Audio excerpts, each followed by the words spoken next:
Hey guys, how's it going? Master Cal here, and today I'm going to be doing the 32nd video for my 2021 NFL offseason preview series for the Super Bowl champion Tampa Bay Buccaneers. So the Buccaneers won their second Super Bowl in franchise history, and for a franchise that has the worst winning percentage in I think pretty much all the four major North American sports, what a turnaround. What a difference one guy, Tom Brady, brings in as he immediately changed the culture. He brought in a bunch of guys, Gronk, Fournette, AB, guys wanted to play with him, and the Buccaneers got better and better as the season went on, and after they lost to the Chiefs in the regular season, they didn't lose again on their way to what was a mostly easy Super Bowl win where they just outplayed the Chiefs on all three facets of the game. And so Tampa Bay will now work on trying to retain as many of their key free agents and role players as possible so that they can look to make a repeat run and get Brady his 8th ring. So their starters at the end of the season, you've got obviously the GOAT at quarterback who's showing no signs of wanting to quit now. He wants to go for his 8th ring, and he just yesterday he agreed to a 1-year extension that lowered his cap hit and keeps him around for the 2023 season, or sorry, the 2022 season, not 2023, as well. And if he wants to keep going beyond that, I mean, he certainly could. I don't think the Bucks would be against that. At the running back position is Ronald Jones, second rounder in 2018 out of USC. And Jones has gotten better and better as the season has gone on, or as his career has gone on. And he was mostly the running back one. Fournette obviously outplayed him during the postseason, but Jones had a pretty good regular season, and we'll see how he does in his contract year. At left tackle was Donovan Smith, second rounder in 2015, and he's been decent. He hasn't been great, but he's been pretty solid at left tackle. And there have been some rumblings the Buccaneers could possibly move on from him. I don't think that'll happen, though, because that'll open up a big need at protecting Brady's blind side. So unless the Buccaneers find a legitimate upgrade, which I doubt they will, I think they'll just stick with Smith for now. The question is will they sign him to a new deal, though, or will they let him play out the final year of his contract? Next to him is Ali Marpet, who was also taken in the second round in 2015 at guard. Marpet has been pretty good throughout his Buccaneers tenure. He did miss some time, and I believe he was injured during.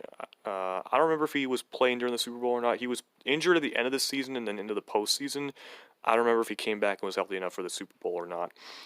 At center is Ryan Jensen, who's in the 4th year of his deal with the Bucks. So he's also in a contract year. Jensen is pretty reliable, and kind of like Smith, he isn't the best at his position, but he gets the job done. A bit penalty prone, a little bit of a loose temper, but a guy that the Bucks like, and we'll see if he gets a new deal or not. At right guard is Alex Capa, third rounder, I believe, in 2018. Capa also missed a bit of time during the season, and I believe he was injured during the Super Bowl. Right tackle is Tristan Wirfs, first rounder in 2020. The Bucks traded up one spot with the Niners to land Wirfs, a guy who was just a physical specimen to behold at the combine, just super athletic from Iowa, obviously a very good school that churns out offensive linemen, and he did not disappoint as he played every single snap as a rookie. Wide receiver, you've got Mike Evans, the Bucks' first rounder in 2014. Evans is quickly becoming the next A.J. Brown. He's had 1,000 yards or more in each of his 7 seasons in the league. He's a perennial Pro Bowler, and he had another great season last year. And Evans said he was open to taking a pay cut in order to help the Bucks keep their core around. So they haven't done so just yet, but we'll see what happens. Their next highest cap hit at wide receiver belongs to Justin Watson, who was a 5th rounder in 2018 at a Penn University. He's mostly been a special teamer, but he has played some action on offense. They also have Tyler Johnson and Scotty Miller as role receivers under contract. And then I got 2 tight ends listed here because of their cap hits. You got Cameron Brate and O.J. Howard. Brate's been with the Bucks since 2014, and he's been pretty solid for them. And then Howard First rounder in 2017. Howard underwhelmed through his first 3 seasons in the league. He looked like he might have been on the cusp of breaking out this past year, but unfortunately an injury ended his season early and he played just 4 games. And so because of that, I don't know if he's fully healthy, which means that the Bucs couldn't release him if they wanted to because his fifth-year option is guaranteed against injury. And so if he wasn't going to be healthy by March 17th, they would have to keep him anyways. All right, their defensive starters, you've got JPP, who is still going strong, and he picked up his second ring after winning his first one as a member of the Giants back in 2011. Defensive tackle, you've got Vita Vea, who was injured for most of the season. He was fortunately able to come back for the postseason. He played in the NFC title game and in the Super Bowl, and he's just a very disruptive force that elevates the play of everyone else around him. Off the other edge is William Golston, who's been with the Bucs since 2014 or 2013, I believe.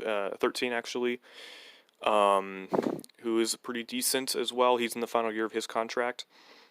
Outside linebacker, the only one under contract for the moment is Anthony Nelson, who was a fifth-rounder, I believe, in 2019.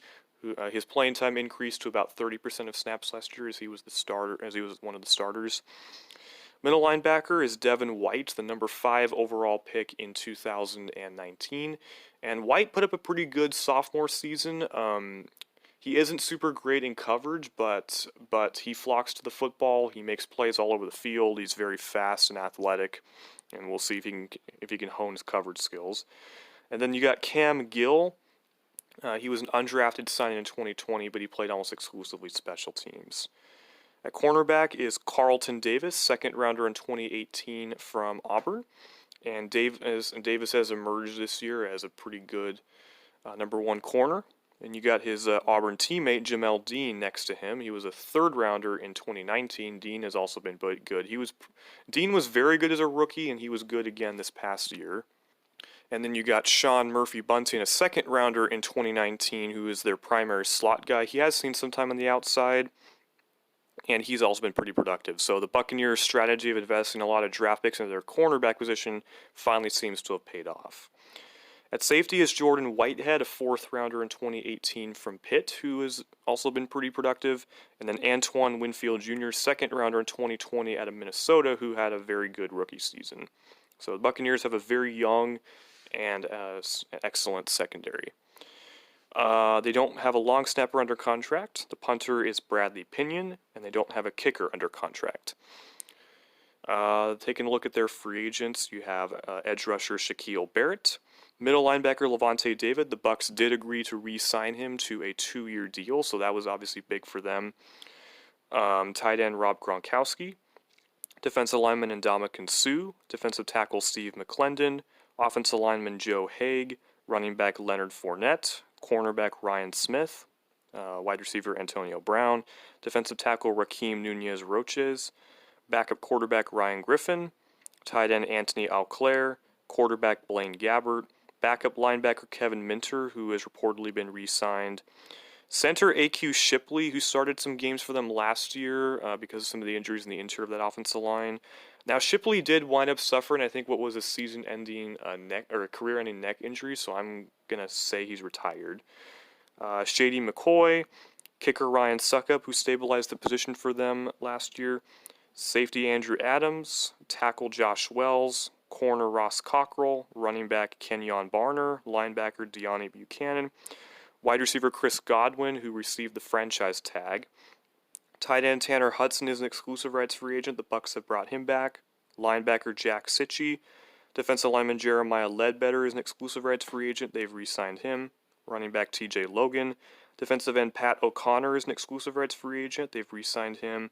Guard Aaron Stinney, who started in the Super Bowl and in the postseason, is a restricted free agent. And long snapper Zach Triner is an exclusive rights free agent. The Bucs also brought him back on a 1-year deal. So Tampa Bay right now has $9.61 million available in cap space. That is after the signings of Godwin and David.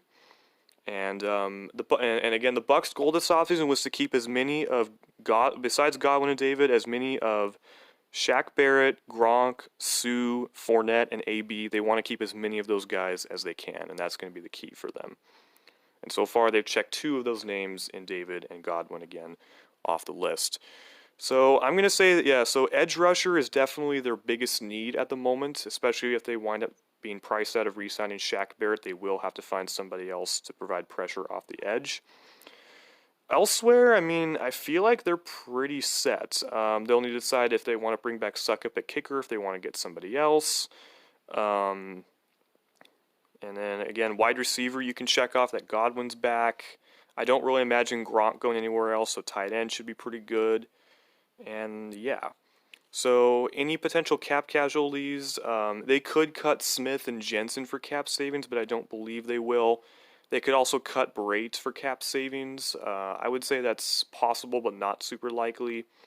Howard, they probably can't cut. I mentioned that before. If he's not fully recovered from his injury, his salary is guaranteed against injury.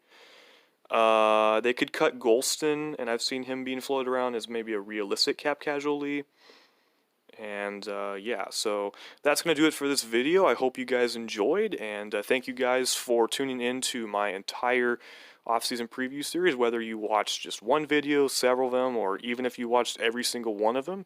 Thank you again. This was very fun to make, and I'm so stoked for the start of free agency, which is just tomorrow after this recording. And yeah, thank you guys so much for watching.